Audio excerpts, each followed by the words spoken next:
everyone, and welcome to New Tallinners. I'm the co-host Erik, and with me, my co-host is the laughing Kezza. My brain doesn't function anymore. That's all good. That's all good. Anyways, so we are on our second episode, so we actually made it past 1, and now we're at 2. Let's see how far this goes. And we have a special guest coming, but we're going to talk about that later. First, I want to talk about what the heck is happening in Tallinn in April. No. You don't know what's happening? You talked about the whole exhibit. No. That's still going on. I have no idea what is happening.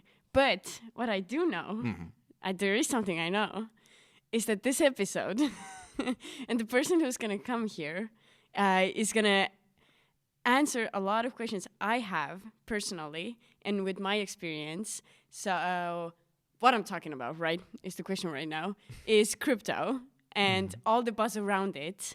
And last year, many people don't know this, who know me. I lived off of crypto money the whole year. I wasn't working or anything. I didn't tell this to anyone. But I was connected with many people who are very extreme mindsets on this topic and who are not. And there's just so many questions I have with this. With topic this, in exactly, whatever it is. I don't want to say anything because I'm too incompetent for this. For now. For now, yeah. And all these interesting things happening that already happened. On 25th of January, there was this discussion in the government with the regulations. Right. And like what is going on there. So I don't know what is going on, but I want to know what's happened and what is going to go on from now with this. I mean, crypto has gone through such a wild ride. Yes. I mean, like initially it was this whole libertarian thing, right? Where we can have a money that is not controlled or manipulated by a government. Yeah. We can have something that's a gold alternative. We can, as a species now, go from, being centralized to kind of just everyone, can actually represent themselves. Yeah, I mean, the first thing... Sovereignty.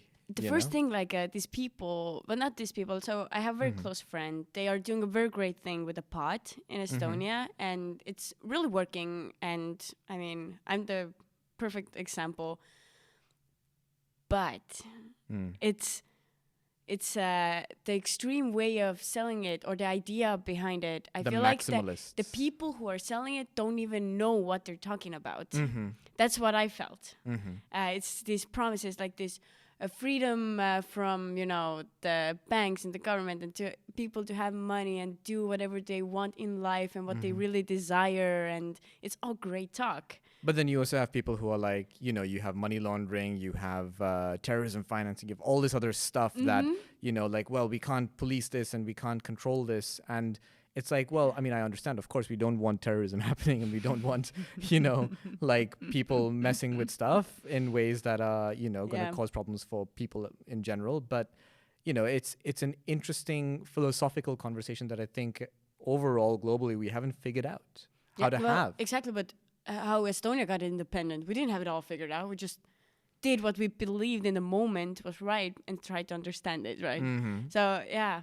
But I mean, it's one thing to also do that, but there's also a huge responsibility. Yeah. Whether you're, yourself, you have personal responsibility for yourself and your family, on a community level, on a company level, on a government level. And, I sympathize and empathize with the libertarian argument. I'm huge on that. But at the same time, it's like, keep in mind, the whole burn the world down to fix it is not a solution. I used to be those. I appreciate the sentiment. Like, trust me, I feel that for many reasons. We'll get into that another time. But, the point is, crypto was sold or initially showed the potentiality of offering something that could create an infrastructure of genuine freedom and, genuine sovereignty for an individual with privacy, anonymity, if so necessary and warranted, etc. But at the same time, it's also, as a result of being so free, it's gone through a history of replicating the same problems that the financial system has already gone through. We used to have, back in the day, I don't know if you know this, but I mean, just before I was born too, but as an ex-recovering finance person, The whole scams with stocks in the stock market in the early days and people pumping and dumping things that didn't exist, etc. Insider trading before that became more regulated, all this other stuff. And the same issues that we've solved in an existing system are just being replicated in the crypto system as well. And these are legitimate concerns. We should care about the fact that people are getting scammed and people are doing various things. But that being said, it doesn't mean we should throw out the baby with the bathwater.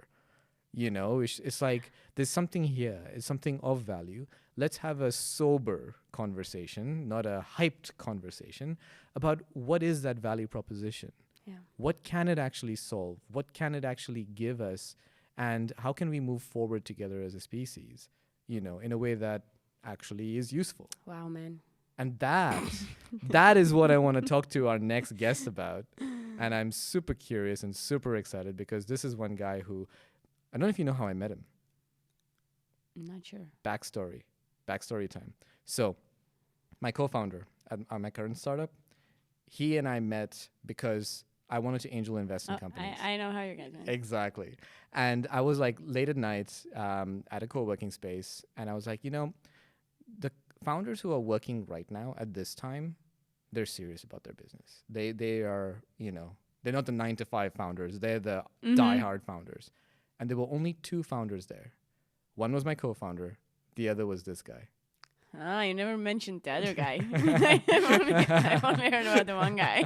So this guy, and honestly, like both of them amazing people. I honestly feel like I'm the dumbest guy in the room when those guys are around. And yes. And and it's been absolutely an honor to know this guy, and like I'm rooting for him all the way. And so let's get into it. And now we have a very special guest. This guy is someone I've known, I don't know, probably 5 years, maybe even more. He is someone who has inspired a lot of founders in this ecosystem in Brazil. He's a founder, hacker, teacher, yoga instructor, skydiver. This guy does it all. But beyond that, he's one of the most humble people I know as well. I am very excited to welcome to the stage with us Edilson. Come on, man. Let's welcome. Let's get this party started. How you doing? Hello. Thank you very much for having me today, and I'm very grateful for the invitation. So thank you. Happy you to very have much. you here, man. Yeah, dude. Your story is full of so many twists and turns. Yeah. And I don't know if we're going to have enough time to go through everything, but I do want to, as they say, start at the beginning. How did you get started as an entrepreneur? Like, what's the kind of origin story of the superhero? Well, it's a long time ago. It happened a long time ago for the first time. I always loved magic. I worked as a magician back in Brazil for some time. What? And Again, like something new. But so before that, when I was pretty young, I was doing magic for my neighbors' friends and collecting some money to buy some candies. So it was like I was doing presentations in my house for them with those magic kits you can buy for kids. Yeah. Then my father always he motivated me a lot. He liked magic. Then after some time, I became a real magic, doing magic in not in shows, but in pubs, nightclubs, and even events for college, in the college, some places. And I started my entrepreneurship doing magic for. And you still keep doing magic, my friend. Not that kind of magic. It's just next level. It's magic for a lot of people. But so going from a magician to then a hacker, how did that happen? Yeah, I started working on internet since the very beginning in Brazil in 95. And I always liked buttons. So like when you were 5 years old? No, I was older than that. No, I was in the I don't know. Just we need to cut the That's here fine. Because the high school. I was in the high school, and internet came in Brazil, and then my father gave us to me and my brothers our first computer, and man, I loved that computer, and I started to study how to develop something over there by myself. First girlfriend and first computer, right? There's like Yeah, things and your first car, maybe. yeah. Probably I almost exchanged my first girlfriend for a computer. So I always was like Kezza is just in disbelief, like nerdy guy. I mean, I'm too young to relate to. Like, Yeah. first computer. Wow, guys.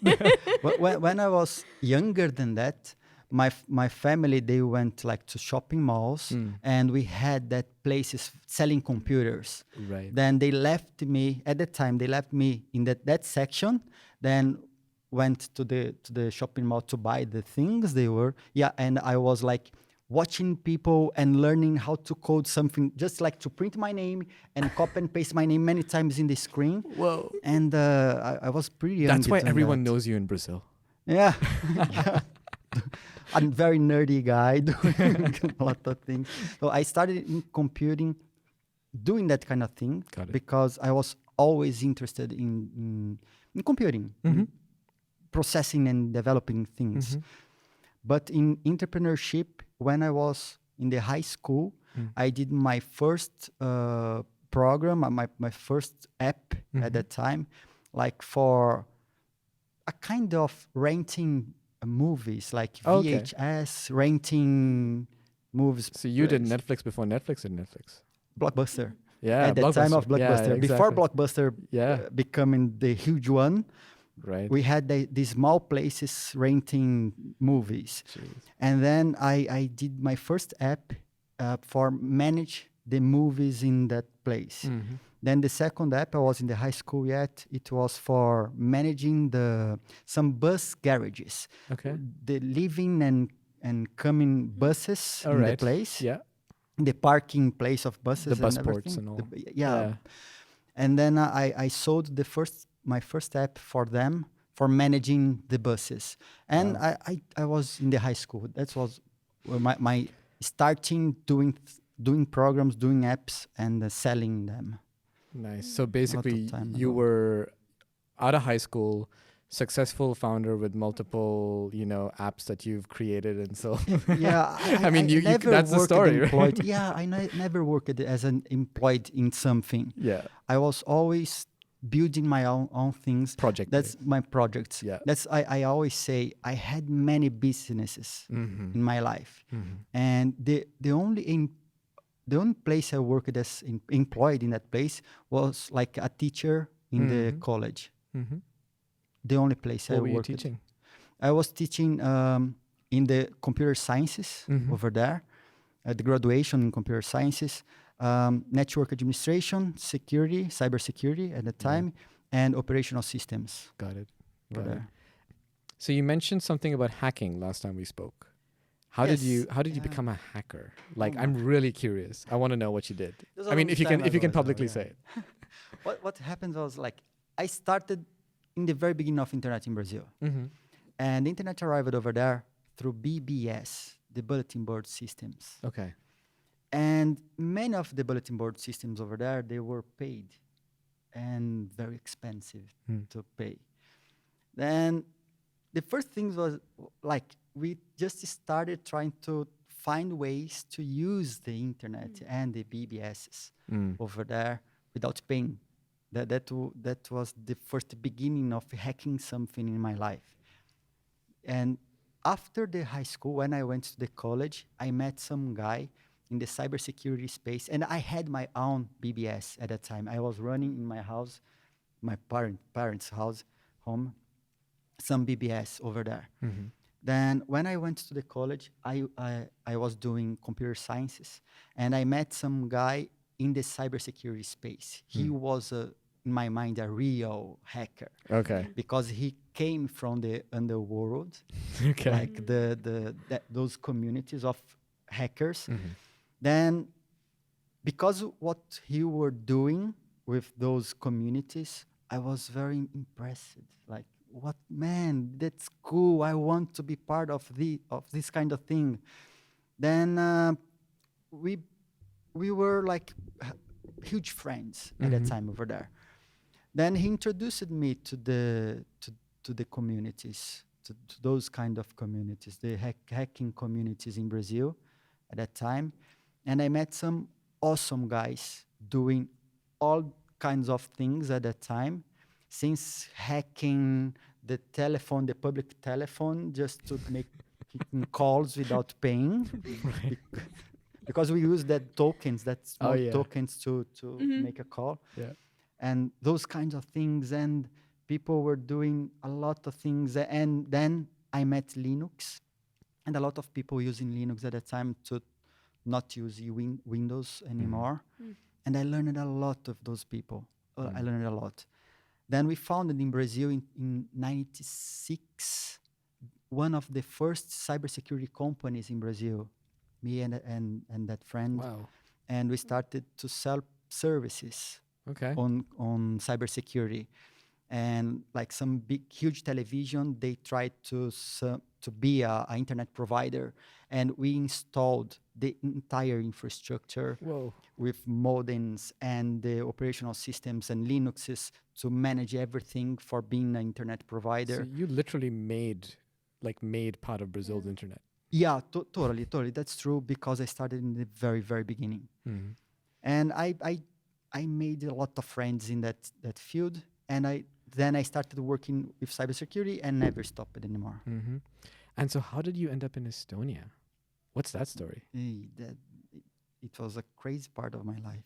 Crazy. Crazy. To explain that, I need to start in 2011 because of Bitcoin. And in 2011, I met Bitcoin because it was the first thing in the internet that could not be duplicated. And in my mind at the time, how something can be on internet and people can't copy that thing doesn't make sense. From the view of a cybersecurity guy, it was impossible. Then I started to study how Bitcoin worked through mining. At that time, I had another company. We were doing softwares for nightclubs, restaurants, pubs. And I understood everything about Bitcoin, and I was totally amazed with the technology. And in coming back to the beginning of 2000s, that time, I worked on a genoma project on a lab doing research on cancer and using genoma. And then we did one of the first cases in Brazil using distributed computing. So working with distributed computing, like you have many computers working to find some answer to some problem together, then they connect all the pieces of the puzzle and deliver the answer to you. And Bitcoin has that kind of thing. Exactly. And I was thinking, oh my God, there's something on the internet. It's a kind of money that there's no value right now, because the prices of Bitcoin, like it was cents of dollars at the time. It was nothing at the time. It was nothing. It was 11, 12, 13, 14. I mean, it was what? less than $1, the price of the Bitcoin at the time. And because of the mining thing, the electricity in the company, it became some high. And my partners, what the hell you are doing in this office? Stop doing what you're doing. Because I had my own lab. In that company, I was doing drivers for systems and touch screens and connecting a kind of printers, special printers for the tax service in Brazil. Right. They were crazy at the time. You need to register some very special printer with the government just to print the recipes of, not recipes, the recipes, the receipts. The receipts. The receipts, the things. And you need to register that kind of a printer. But there were no drivers for Linux at that time, even for touchscreens, even for the printers and for everything. Because I'm talking about like 2004, 2005. Right. And in that company, I developed the first biometric service for Linux in the South America for nightclubs. So you could pay and buy things on a nightclub using your finger back that time. Then because of the lab, and I was I doing. just want to say for a second, Like, dude, you've like yeah, I you've did a done lot of so many things. things, man. I did a lot of That things. is amazing. Yeah. But then so then you were talking about how you like how the Bitcoin story The evolved Bitcoin for story. Yeah. And because of Bitcoin, not because of Bitcoin, but because of that company, I had many computers you. Right. in my office. Mm. And that's why I started by mining. Mm. I had a lot of GPUs, a lot of motherboards, and a lot of things. Then I built some mining factory in my office, Mhm. what became very expensive in electricity. It was totally crazy. Then after my partners Did the coming to Bitcoin me, cost at the time cover the electricity? Like, did you no, make? never, No. never, Not even never, close. Yeah. impossible. Yeah. And then my partners came to me and stop what you're doing. We know you're doing something because you're the crazy guy here. You didn't stop the thing. Then I stopped the mining Bitcoin because I understood, but I did not like see a value on Bitcoin and in the future because it was like another thing on internet, and we were managing already a lot of revenue of big corporations like big huge nightclubs or network of nightclubs. Right. And okay, I understand how it works. It probably will be something. So you were in the future. experimenting basically, I was playing experimenting. around. I was experimenting, Yeah. and the cryptography side of Bitcoin was very interesting to Intellectually understand curious how about it that. was. Yeah. Yeah. And okay, I stopped with Bitcoin. Then I had my exit in that company. I found another company doing something for the elderly people. I made some gadgets for detecting elderly falls in Brazil in 2013. 2013. And then I started that thing. Wait. You said it was like it was nothing. I can't. I need to. So you made Go a for it. device that sent out signals to hospitals when something was Yeah. going on with the elderly. Sorry. Yeah. So you made those. They were chips. Yeah. You said. Yeah.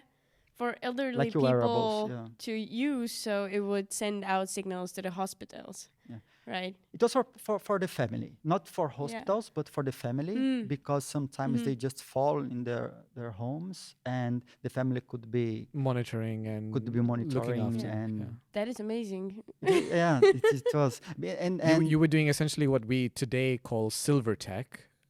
You know, like, Yeah. but at the time, nobody was thinking silver tech as even a market segment. totally. Now I see tons of startups in silver tech, but that is actually like an early and very yeah. relevant application. I started that thing in 2012 Mm-hmm. because my grandmother, she was totally independent, living alone and independent, and she doesn't like it, like any kind of help for anything.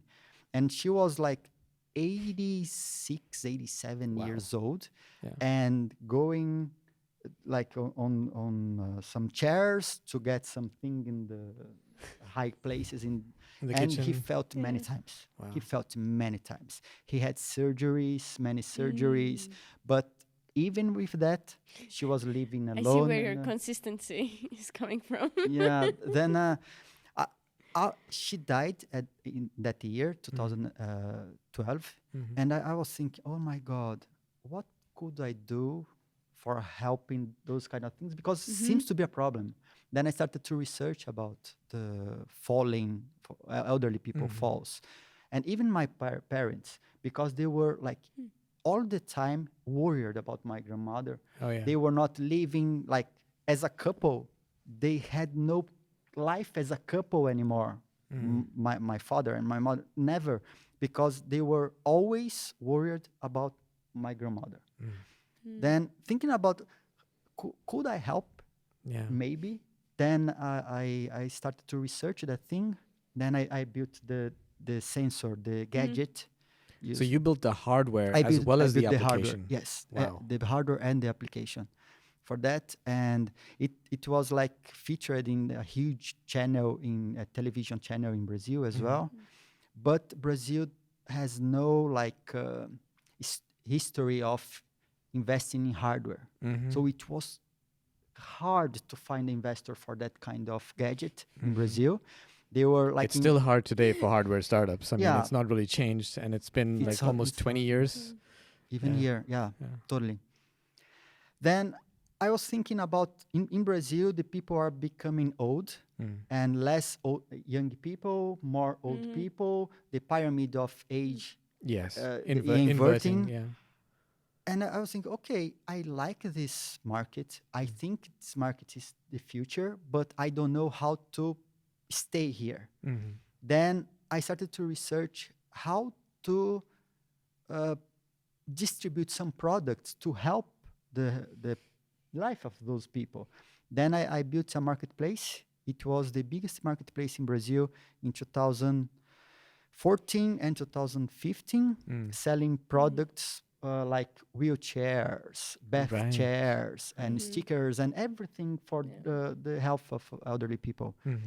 And when I was doing that thing, Bitcoin in 2000, well, I started that thing in 2013, the first year. So I built the gadget, tried to find some investors, no investors at all.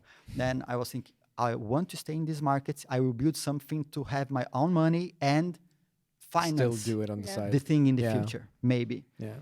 Then I built the marketplace. I found the distributors for everything. Found some people in China, some people in Brazil.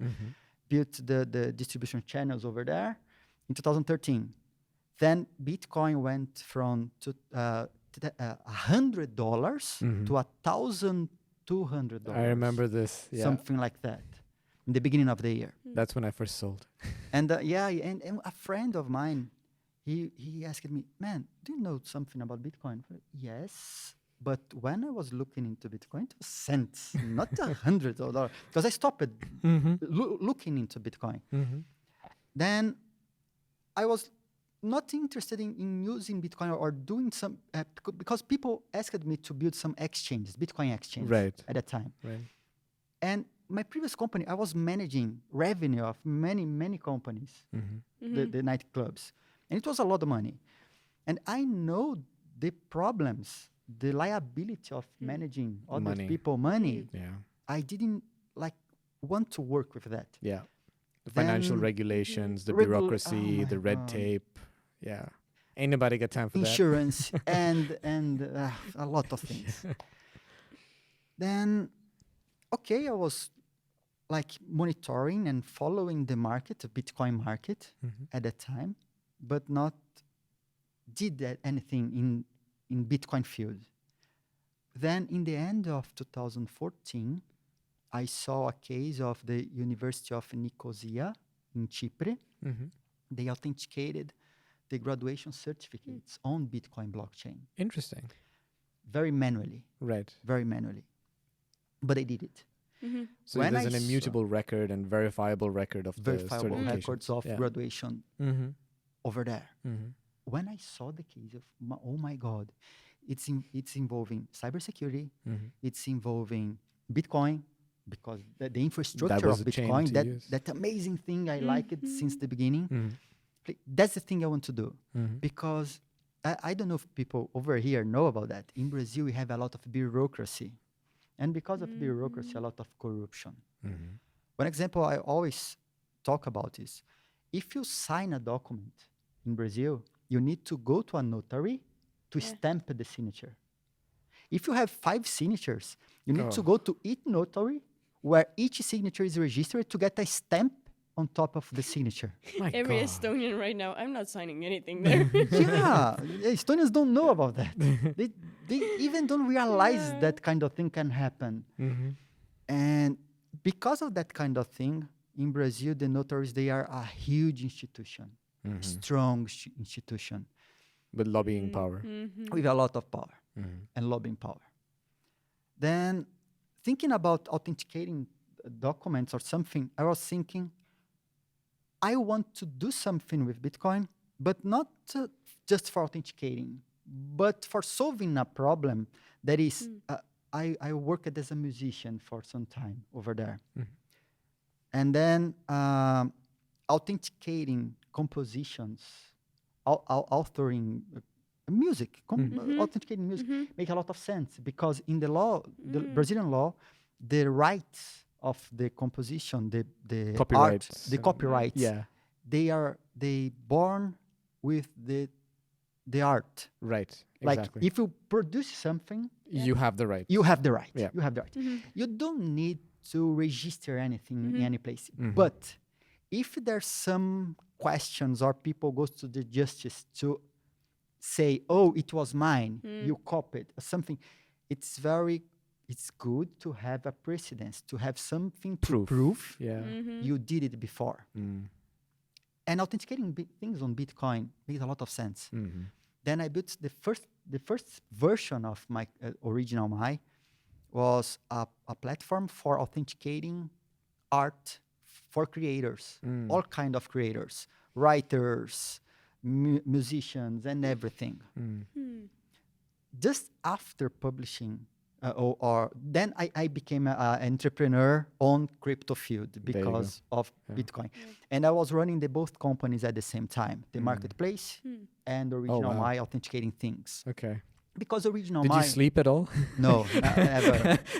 You were Even juggling today. a marketplace to kind of get your hardware product out, and you had this crypto thing to authenticate for creators. I always did a lot of things. You at the love same solving time. problems, man. Yeah, I love solving problems. Yeah. That's the thing I like to do.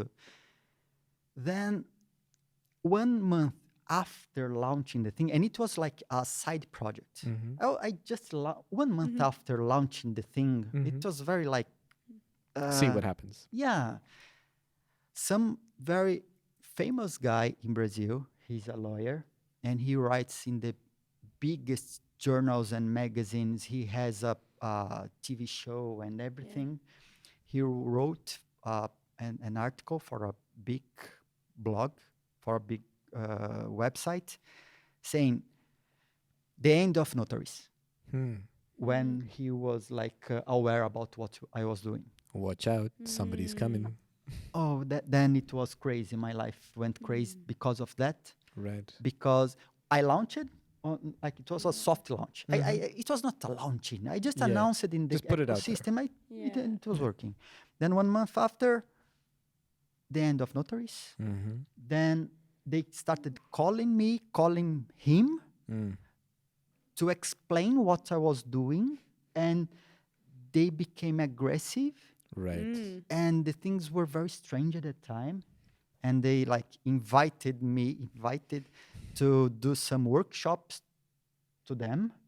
And the legal area of the notaries, the notaries association over there, they started to follow me in the events I was speaking, just to suggest what I could say or not over there. Strongly suggest, you mean?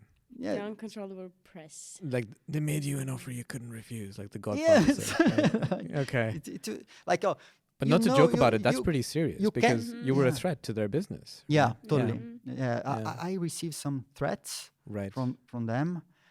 And one time, some notary from the middle of Brazil, very far place over there. There's places in Brazil where there's no rules. Those kind of places. Okay. He invited me to visit the place, and because he wanted to implement my technology in the notary for the first time, then I was talking to that lawyer, the journalist lawyer, the guy, and I swear, he called the governor of the state to mobilize people around, because if like I disappear during that kind, because the place I was visiting, it could be some kind of dangerous. And then over there, he showed me messages, like talking to people about the technology, about the thing I was doing. Oh, we know him. Oh, he's not a problem. We solve him. We know where he lives. We know where he works. We solve. It's not a problem to us. Okay. And it was scary at the time. That kind of thing was totally scary. Whoa. So after the article, like, did it happen like that, or like how? Took a bit of time. No, it was fast. It was fast. Fast. But at the same time, I became more known in Brazil because the federal government asked me to do some speeches in their events. The government in Brazil invited me to do many lectures or speaking or presentations. The notaries started to ask for presentations. And the regulators in Brazil asking for presentations. The banks in Brazil started asking for presentations. So that kind of thing, like being a known person, very known person in Brazil in the blockchain field, because I introduced that thing in Brazil.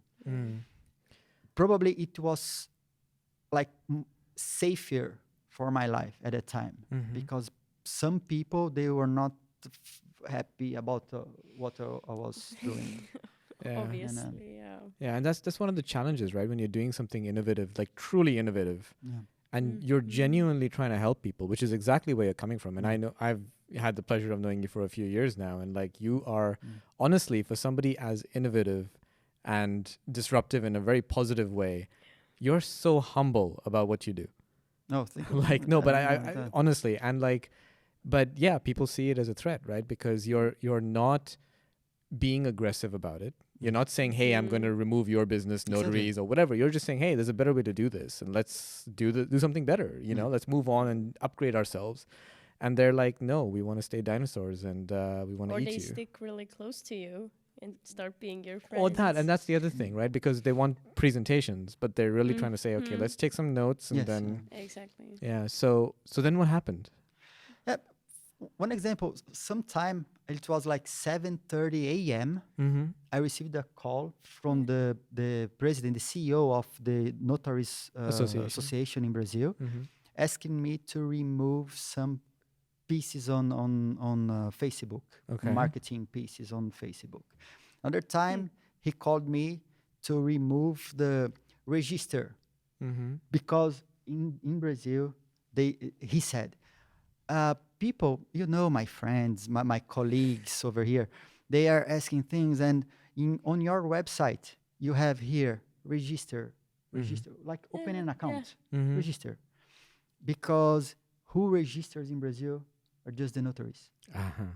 And I changed the register to sign up. The term, because the term in Portuguese, register, they said, just notaries register something over here. You can't register even. So they have the exclusivity on it, apparently. Yeah, it was totally crazy. And it was like a hard time. Then what happened, and it was good to us, in the end of 2016, we were approved on a Google residency program on Google. And then I needed to choose, because I was running both companies. And looking into the elderly market will be always there, and with the same issues, because the culture of Brazilians, they don't handle the old people so well. So the problems will be the same. But the crypto, the blockchain, the thing, it was up and coming at the time. Then we needed to choose. And another thing that happened that helped, we had the presidential impeachment in Brazil in 2015. I remember this. Then the economy the Brazilian real was just crashing totally. Yeah. During the 2016, it was the worst year for that market. For having an idea, we were sending the products, and then people were calling back saying, oh, I'm sorry, can I send it back because the person died? It didn't arrive on time. What happened? People were like running out of money. They were buying the things for the health of the people in the last time as possible, just to buy something, to have their conscience like to look after their elderly, but it was too late because too late. Yeah. Then we didn't use it. It is closed. We send it back? It was like a dark time for having an elderly marketplace. A lot of like people returning packages and everything. It was totally dark. It was heavy for handling the thing. Then we went to the Google project, the residency program, and we choose like the elderly market will be here, but the crypto market is like jumping on a Ferrari at 120 kilometers per hour. Exactly. We need to be part of that. And be fast.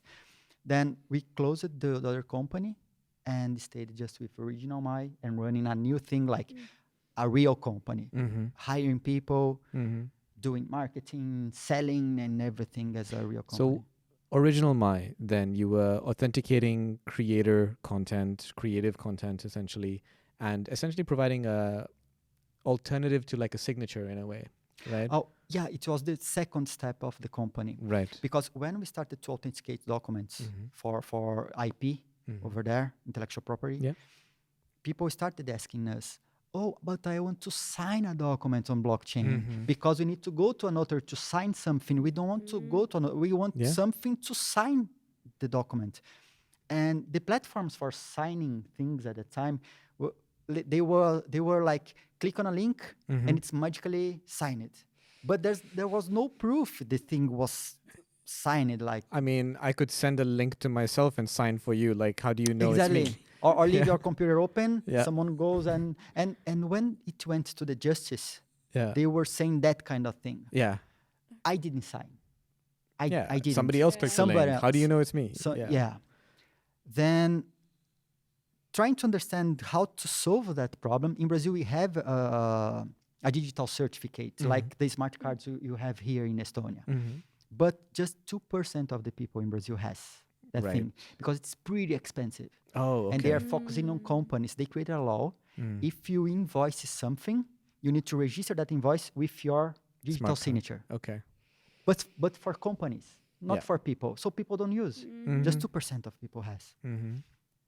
Then I was thinking how to create an alternative for a digital signature where I can prove people are signing that document.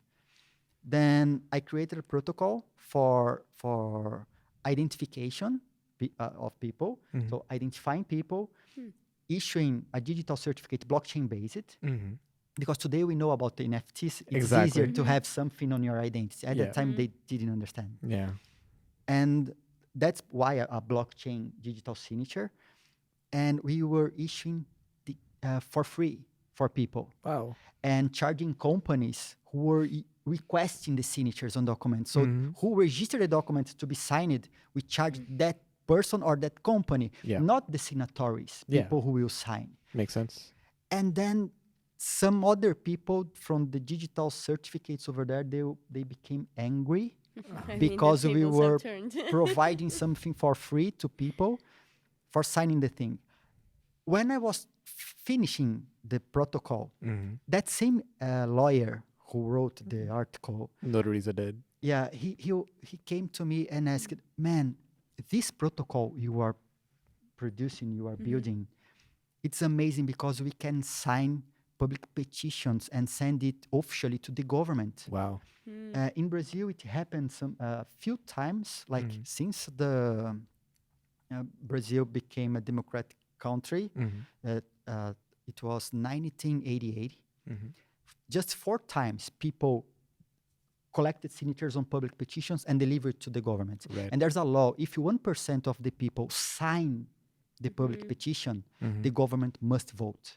It's on our constitution. Okay, well, that's good. And one of the things, well, they were like to reduce the corruption. Then the guy came to me, man, with this, we can collect the signatures So much digitally, faster. so much faster. Oh, yeah. The last time they collected signature, like 1 million signatures, It would have taken so much expense. 2 tons of paper. Wow. 2 tons of paper delivered to the Congress, and then the Congress, okay, now validate. How you validate 1 2 million tons of paper. signatures on 2 tons of paper in like 13,000 notaries around the country? 13,000 notaries in the entire country. Impossible. What happened? Some deputy sponsored the project and present the project in behalf of him, in his name. Like, I am doing this just because of the power of people. Like, I listen to people, so I'm putting it was not the official thing signed by people and being voted because the constitution says they need to do that. Then he came to me with that thing, we can collect. I thought, okay, if you put it like standing on the legal aspects, if you solve the legal aspects, Correct. I will solve the technical. It has to be enforceable legally in order for your service to actually be valid in a use case like that. Yeah. Then we were working together. Okay. I built the entire protocol at that time. And then now Brazil has 2 laws that were approved by people signing their own petitions.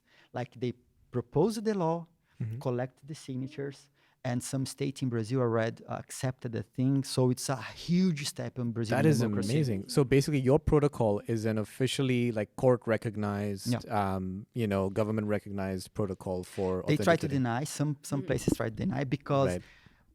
they did it officially in some state. Mhm. When they went to the Congress, Mhm. the people built a proposal for reducing the politician salaries. Oh, oops. They collected the signatures, then they delivered the things over there.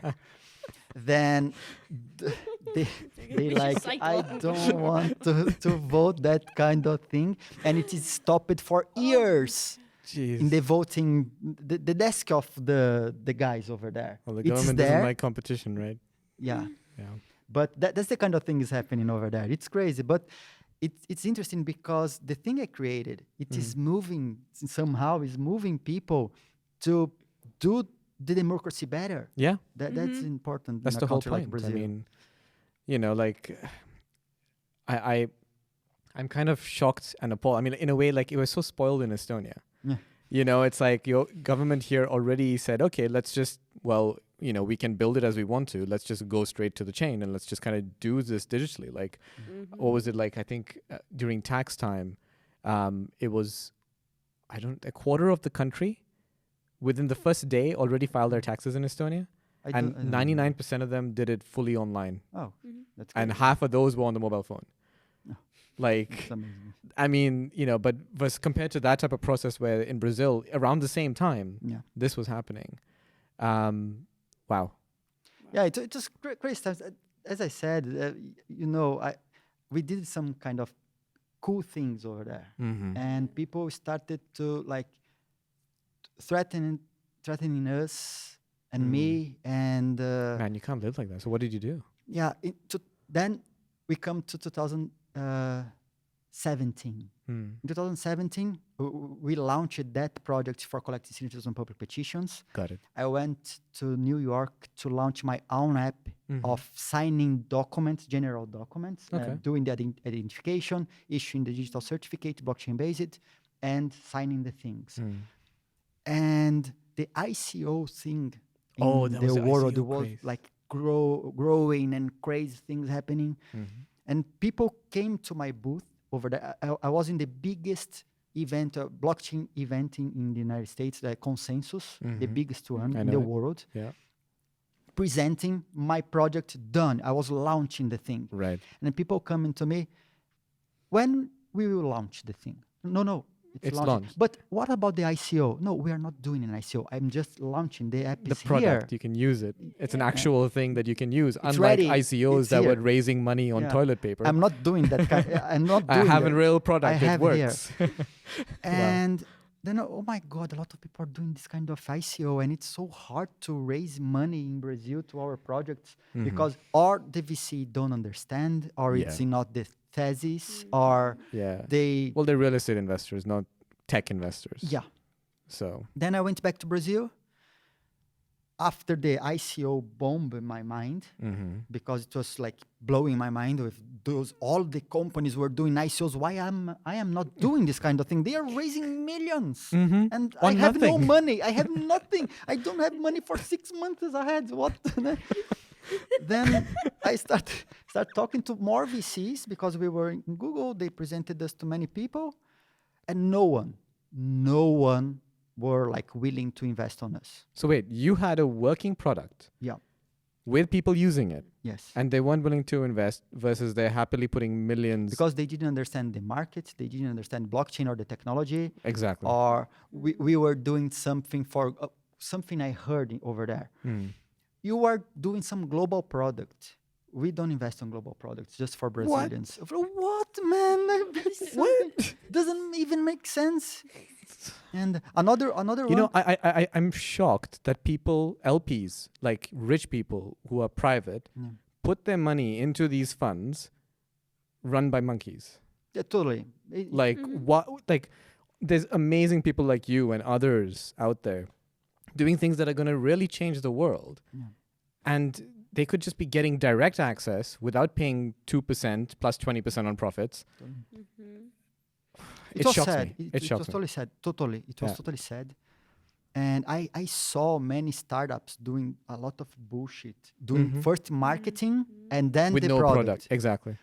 And I had the product, but I am bad on marketing. I am really bad on. I don't do marketing. For now. Yeah, for now. Maybe in the future, for sure. But I'm really bad on marketing. I always do the thing and I present the thing already done. Then, okay, you don't want to invest, I'll do the ICO. Then I prepared everything for doing our own ICO. We built our own platform for doing everything because we have the So you the built an knowledge for doing ICO platform that technically you could also sell as a product now. Yes, the idea was that. Like, Yeah. doing the first ICO in Brazil, I could help another startups for doing the same. So I built the platform thinking about, I can sell the platform for other startups Makes doing sense. the same and raising money by themselves. Then 1 month, 10 days before launching the ICO, I received the official letter from the Brazilian regulator saying, I don't know what you're doing. We need some explanations. And you have 5 days to answer me. And I was 10 days before the launching of the ICO. Oh. I was totally crazy. Platforms and people and marketing and everything. Right. Then I received the email, but I didn't do anything at the time. I had you're busy. another thing. I was busy. I mean, 5 days. Come on. I was busy. Yeah. Then first day, second day, third day, okay, let me see what they want. Now, when I read the email, oh my God, I need a lawyer to answer them. Now I have 2 days Oh no. to hire a lawyer, teach the lawyer To explain something to someone who doesn't even want to understand. Exactly. Then we went late, for sure, for the thing. Then we received the second official letter for answering in 3 days. What? And fines of 1,000 reals, Brazilian currency, per day of Per day. late per day, being late of answering the thing. Then we stopped the ICO. We answered everything, and we were waiting for an answer of the regulator saying, "Okay, we understood. You are ready to go," or "No, you are forbidden." Nothing. So just Silence, absolutely silence. They didn't answer. 1 month, 2 months, What? 3 months, and What? I was running. Imagine, I went back in May from Consensus. I had 6 months of the runaway of my company, Right. of cash. Yeah. And then we started the thing. It was for running in end of July, so May, June, July, launching. We were stopped 3 months. We waited for 1 month, second month, third month. Oh my God, we are running out of money. Yeah. We have nothing anymore. We need to do the ICO. They didn't answer. Okay, probably that's because they're just fine. don't want to answer and open the gates for the. So that's okay. They are in silence. Who is in silence? Probably they approve it. Let's do that. Yeah. Then we announced the ICO again. The media, because because of OriginalMy and the things I built over there, I am very known in Brazil. Then the media came to me, interviewing and everything. 10 days before the launching again, the third official letter asking for more questions and putting some law saying I could go to jail. What? And oh my God, what is So they happening? threaten now? you, basically. They basically The that's a regulator, threat. yeah, totally. Yeah. Then in Google, we have like our mentor, main mentor in Google is the legal director, the Right. country director of Google over there. In Brazil. The legal in Brazil. We went to the guy, man, this is happening. We don't have money. We don't know what to do. Do you know someone we can talk? Please, we need some help. Yeah. Then he introduced us to some lawyer company in the Google building over there. One of the most expensive lawyers in the country because they are specialized in the financial system Right. over there. The most expensive. I can't pay. No, they are friends. Let's do some meeting. I will arrange a meeting. Okay, let's go. We presented the problem and everything. They understood. And they said, oh, in 15 days, we will have a meeting with the CEO of the regulators, the securities regulators in Brazil. Okay. It's not official, but I can just introduce the topic and understand what's the temperature of the thing, why they are doing this kind of thing on a very like casual talking. Okay, let's wait 15 days. Because a regular person would say, like, obviously they have a reason, for asking these questions from you, and Then they came back and okay, Edilson, we have two news for you: a bad, a good one. What do you prefer first? Okay. I started with the bad one. I want to leave this meeting with the good news. Let's start with the bad news. Yeah. Okay. The bad news is, forget about the ICO. You will not raise money. They will not forbid you officially, but they have the administrative ways to block your company. And even if you launch, they can come to you and say, now stop. Right. We don't understand. When we understand, then you can go on. Okay. And, well, it was clear. On the ICO, launching something, if you launch something and then we stop the thing, it loses trust with the community. Yeah. Yeah. It can destroy the entire project because of that. Not like the government cares, but... Yeah, that thing. Okay, we understood. We can't raise the money. What's the good news? The good news, you need to leave the country. What? What? What? Wait, how is that good news? What? You gotta leave your home behind? What? And what he said was like, Brazil, they are followers on regulation. When United States, they were building the regulation about the crypto thing over there. We had the New York license at that time. And that normal thing we do in Brazil, we open a company in Cayman Island, go to Delaware and Delaware, Brazil. That's a triangulation that's very normal for Brazilian startups for receiving money, having the company out of Brazil, but receiving money through United States. And they said, you don't want to be close to United States because it's very shadowy, like they are doing the regulation right now. And we don't know the Nobody next knows step. what's going to happen. Yeah. You need to go to other places. Oh my God, where? Then we started to look into the jurisdictions around the world about regulation, Blockchain taxes, yeah. Costs for living, for opening the company and everything.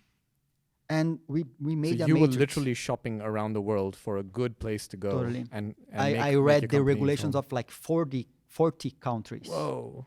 About everything, and we did a matrix, like regulation, taxes, costs, and future strategy for OriginalMy. And we had a lot of leads from the south of Europe, like Italy, because they have the same problems as Brazil on bureaucracy. Yep. We are Latin people. We are not organized people by nature. So we imported that kind of lack of organization. Italians have, Portuguese people has, Spanish people have, to Brazil. That's why we are that kind of mess. And okay, we could go to Europe. So Europe is interesting to us. Singapore could be a good place, but very expensive. Then on Europe, okay, Switzerland. Switzerland's not Europe, but it's the best regulation about blockchain and crypto space, but too expensive. And we had no money. At the time, we were like lacking totally of money. And we found Estonia. Estonia with a pretty new regulation about blockchain and wallets and cryptocurrencies. And reasonable? Totally. In Europe. And the costs of living over here and opening the company and managing the things are cheaper comparing to the other countries. That's the place where like the digital democracy was born, almost, because pretty much. Everything is digital over here. Okay, Estonia seems to be a good place to go. Then we decided to Estonia. we found an angel investor who believed on us and gave us some money to do the transition. Then I got my e-residency, came to Estonia. There's a strange story how I went to Estonia for the first time, because I went to South Korea, then South Korea to Estonia. Okay. And Conference or what? no, in the end of the year, 2017 to 2018, we already decided to Estonia. I applied to the residency, was waiting to the approval. Some former CEO of Samsung visited me on Google. My company was the only company working during that week between Christmas and the beginning of the year. We were the only one company over there, startup over there. And man, I want to meet you. I like what you are doing. I want to understand better. Can you receive us? Oh, for sure. Just arrive here. We were talking, and then he said, forget about the ICO. Just forget about it. Sell your tokens to me privately. I'm promising some money, some good money for you. And let's talk. Okay. No one wants to invest on us. That's a crazy guy. Forget about it. Let's do what we're doing. Then on a Friday, he asked me, okay, can you visit South Korea with me? For sure I can. When? On Monday. I thought, what? It was Friday. It was Friday morning. Next Monday. It was the second time he was contacting me. Okay. We were talking, and third time we were talking on Google. Then he called me some like random day. Yeah. Then the third time, let's go to South Korea. Okay, let's go. This relationship's moving pretty fast. Yeah. okay. It was like beginning of February. Beginning of February. It was 1 month between the space. Then I told him, I go, but you need to send me the tickets, the flight tickets, and the hotel, because I barely. I mean, after all of your experiences, how can you have your hopes up for something so great to happen? Yeah, make sure they put their money where their mouth is, right? Yeah. Then on Saturday night, like it was 10 p.m., arrived on my email, the tickets, the hotel, the booking, the everything. I was looking into my wife, oh my God, it's serious, I'm going to South Korea. People are actually doing and organizing stuff and coming through. What's happening? I went to South Korea. Then we did the travel coming back to Estonia instead of going back to Brazil. Then I got my e-residency. I opened the company over here because, it could be done online. But I'm Brazilian. You want to see who you're dealing with. To see what was happening, if it was real. Yeah. Then I came Estonia here. sounded too good to be true. Yeah, totally. Too good to be true. Then I opened the company. I applied for the bank account. I waited some days for the meeting because the first time you open the bank account, they need to check you. Then I did the application. Then I went back to Brazil. What happened, because it was not a good story, the ending of this story with the former CEO of Samsung, he didn't buy the tokens as he said. It was just a small amount of money. And instead of holding the thing, he sold the tokens to some scammer in South Korea. What? The scammers resold. So he just flipped it. Okay. And then the scammer flipped it again to people and didn't deliver the tokens to South Koreans. And at that time, I was like, okay, we are raising some money. I'm organizing the thing because I got a small money from the angel investor. Like it was less than $30,000. Okay. At that time. That's nothing. That's nothing. Just to move the company out of Brazil and paying tickets, flight tickets and accommodation. Yeah. Then at some point, a lot of South Koreans started to come to OriginalMy channels, Telegram channels, Slack channels, Facebook and everything, Twitter and everything. I want my tokens. Where are my... What is happening? What are you talking about? Because I sold the tokens to one guy. Yeah. Privately. And what happened? Then after a lot of time, he disappeared for some time. Then he appeared again. Oh, I sold the tokens, but to one guy I trust. Like, man, we sold the tokens to another guy. It was not supposed to sell Yeah. to anyone, and didn't deliver Yeah. the tokens. It was a totally mess with the token. When I listed the token in the first exchange, they dropped it because the lack of confidence on our project. Yeah. They dumped everything. And I just want to say, like, throughout this whole process, nobody actually understood what you guys are doing. no. So it's just been somebody taking advantage of the fact that, hey, it looks legit. All right, who can I pump it to? Who can I dump it to? It's just that moving money around. For having and- an idea, I Yeah. sold the tokens for 20 cents of dollar Yeah. per token to the former president of Samsung. Yeah. He resold for $60. Whoa. And that guy resold the tokens for 80 cents of dollar, 60 cents and 80 cents of dollar to people. Okay. They made a lot of money on top of me and scammed the token. And And then it you- was not you deal even with a the lot people of they money to scammed, solve my basically. life. Like Yeah. to solve my life, the company's life, it was Jeez. a small amount of money. Well, I mean, the fact is, your project was worth that much, and probably even more. And probably more. Way more. Probably way more. But Probably the way thing more. is, this is just taking advantage of, like. I raised less than $500,000. Like it's a angel nothing. investors. Yeah, Nothing. That's a first nothing round. for There's a pre-seed. a pre-seed, you know, like a yeah, pre-seed. Yeah. And I was trying to manage the transition, the company, the people who were like mad at me on South Korea. And one thing we did, and I promised it to my team, we will deliver everything we promised, even without money. I don't know how we will do that, but we will do that. Whoa. Because people will see, and when they ask something for the amount of money we raise it, we delivered entire roadmap, and we Amazing. delivered. And my developers and my people, they trusted me, and they were like helping the company because they believed in what we were doing, Yeah. and we delivered everything. So today it's okay. That is the amazing. I can hear the relationship, audience but, clapping as they're listening to this. Like, Yeah. that is just, like, seriously, man. That is. I know. Well, I think it's the correct thing to do. It is the right thing to do. That's integrity, you know, and there's a lack of that in business.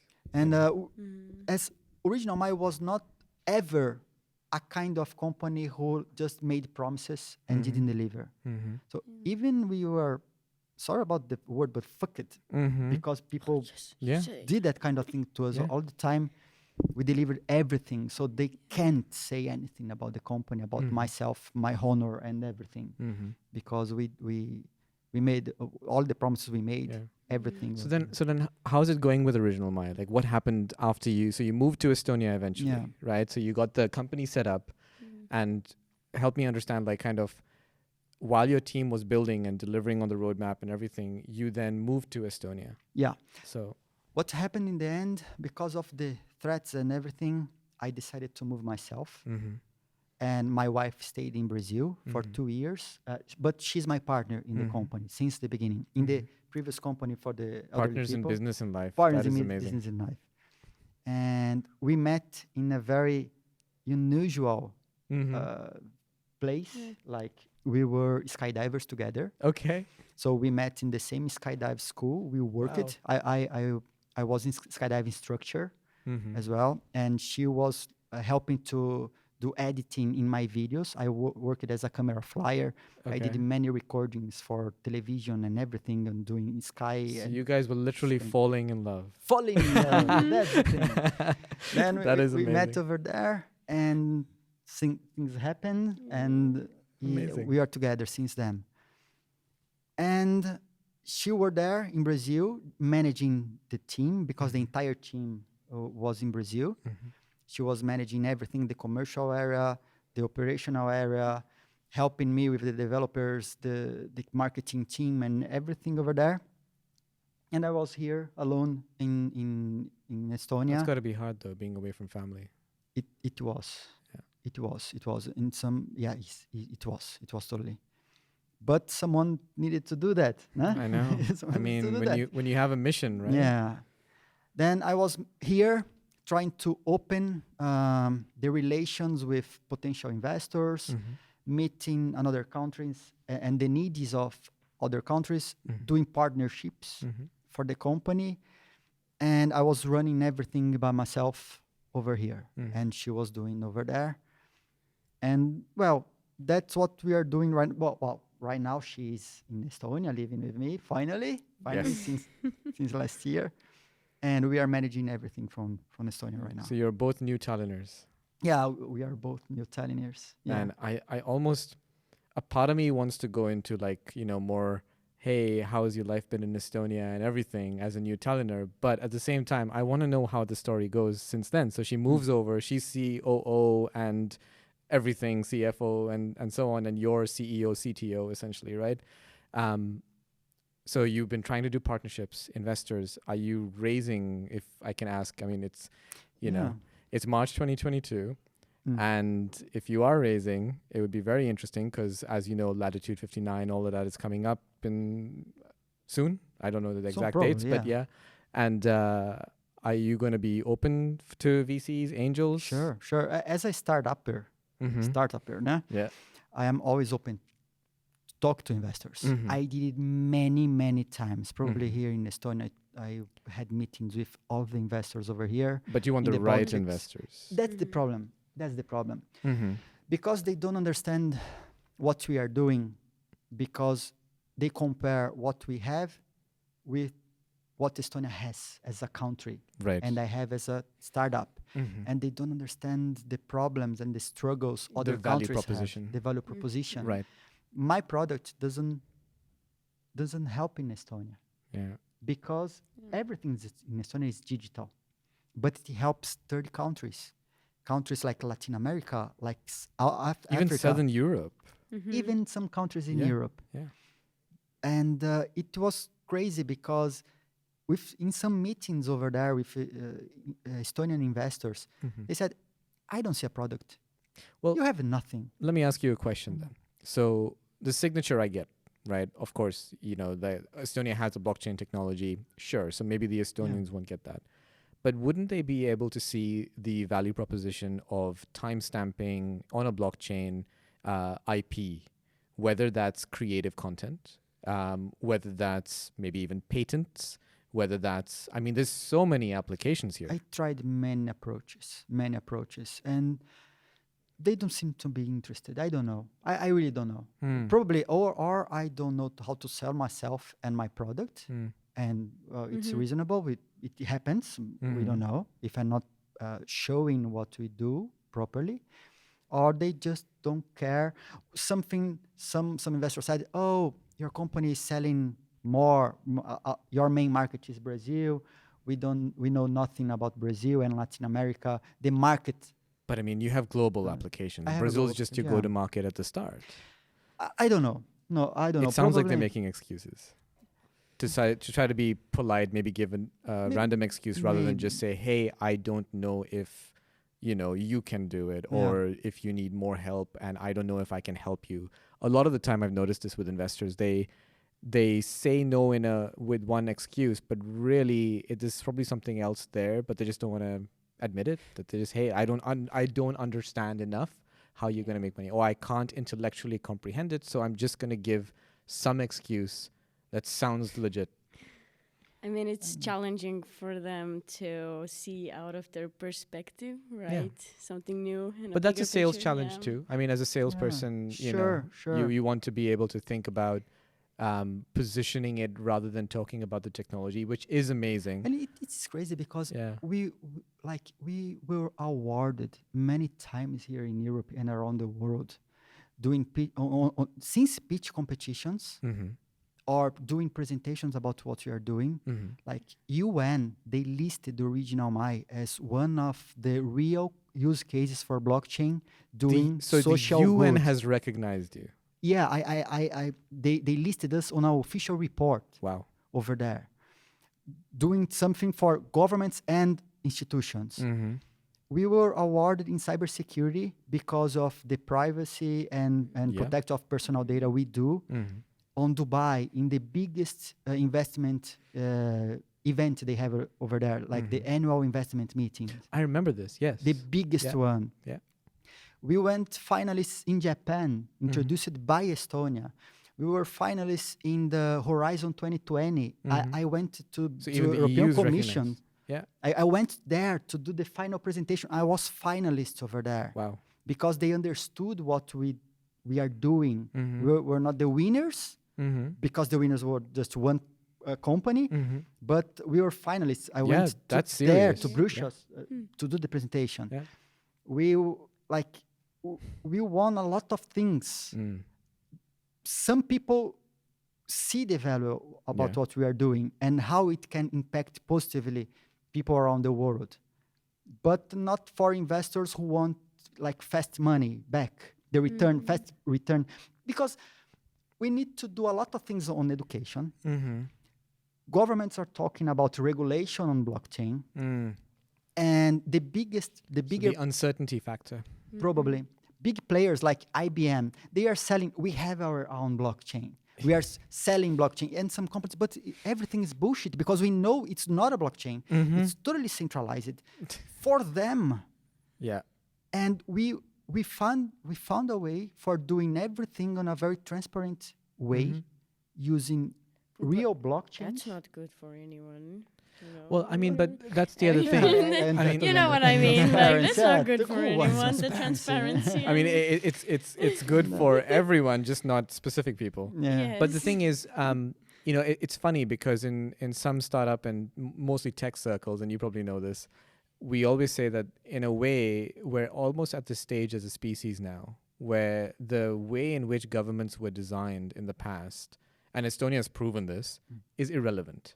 Totally. But it is the only company that if you try to compete with them, you get put in jail, your stuff's taken from you, your family is threatened, as clearly you've experienced. And that's, man, insane. Insane, yes, totally And insane. Yeah. the fact that you found refuge here in Tallinn, like, I'm glad, but at the same time, like, the world needs more people like you, man. Like, solving real problems for real people. Thank you. In a way that is genuine and with integrity. Like, dude. I'm trying to help. I'm doing what I can. I mean, that's why I can't say a word. I'm just like, Oh, feeling yeah. stupid. But I mean, so curious and so happy and honored that we have people like No, you thank coming Thank you very here, much. and that there is an actual ecosystem that's at least a little bit supportive on these kind of ideas. I hope. Yeah, no, but Estonia is helping for sure. For the first time, some government, like they got me into Denmark to present about GovTech. Okay. Estonia as a country is helping me to show what we are doing To other countries. to in other Europe. countries. And they're putting their credibility with that. as well. Totally. That's good. Latvia, the Minister of Economy in Latvia, they did some blockchain hackathon on to try to help people to not avoid taxes because they don't disclosure about what they are doing, and they were like having transparency to them. It was very important having transparency when people were doing their declarations, taxes declaration.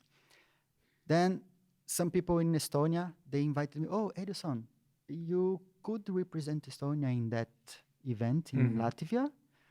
Yes, for sure. I'm very honored representing Estonia in Latvia. Yeah. Wow. And I went to Latvia. And then Estonia sent me to Denmark.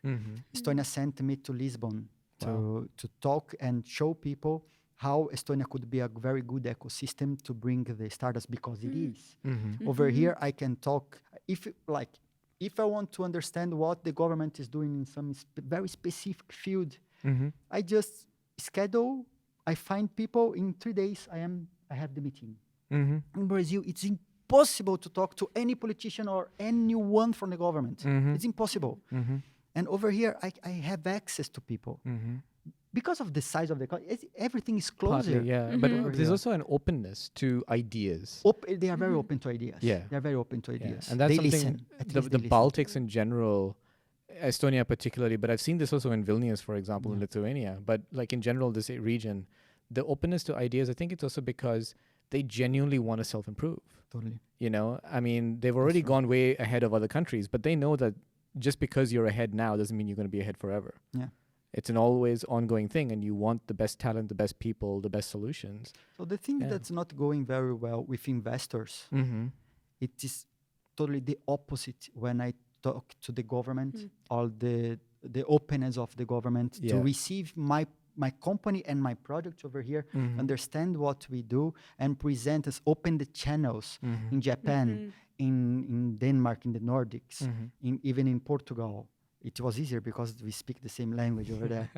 And Latvia, and some they are presenting, they are opening the space for presenting original, and that's important because who is Edilson from Brazil doing something we don't understand, and With who is this blockchain guy? and- yeah. Blockchain thing. Probably it's another scammer.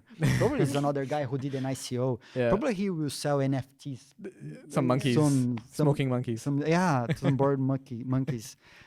And we are not doing that. Mm. We have a real project doing a lot of good things. Mhm. And then, I know it's transitional. Like, it's just temporary. Yeah. Not having money, it's temporary because the basis we built original. Exactly. I mean, you're running a marathon Yeah. and building trust that has a solid ground. When on the other end are people who build trust fast because that's the goal, right? Get the money fast in, and Don't actually deliver. and whatever comes after is not valuable anyway. I mean, But to lighten the notes a little bit, yeah.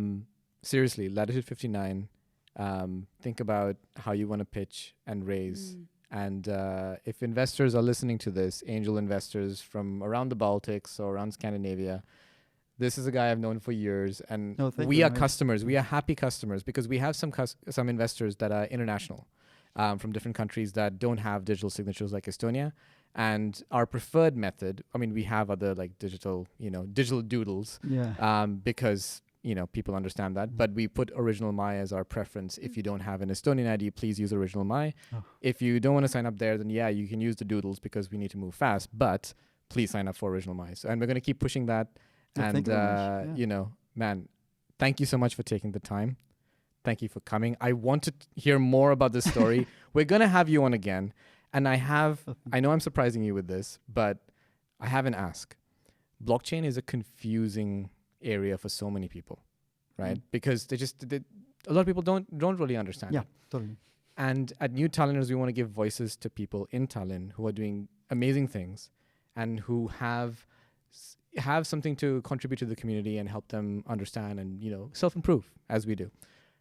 Would you be willing to join us do like a series with New Tallinners, a parallel series just on crypto, to just help educate the community on topic by topic, because there's, cryptocurrency, then there's NFTs, and there were ICOs, and then what the hell is happening, and what is Estonia's blockchain tech? And, we could do so many things on that. And if you're willing, we will sponsor and host this, and OriginalMy branded Thank you very much. with New Tallinners. Yeah, I'll Would be you be open very to it? honored. Thank then you I very can much. ask all the Count on stupid me. questions that come into my mind while we speak those. Count on me. Count on me. Fantastic. For sure. Tune in. OriginalMy is going to do a series with New Tallinners. We are excited. Thank you, Edilson, for everything you do. Thank you very Wishing you all the best. And on that note, keep learning. much. Thank you. Ciao.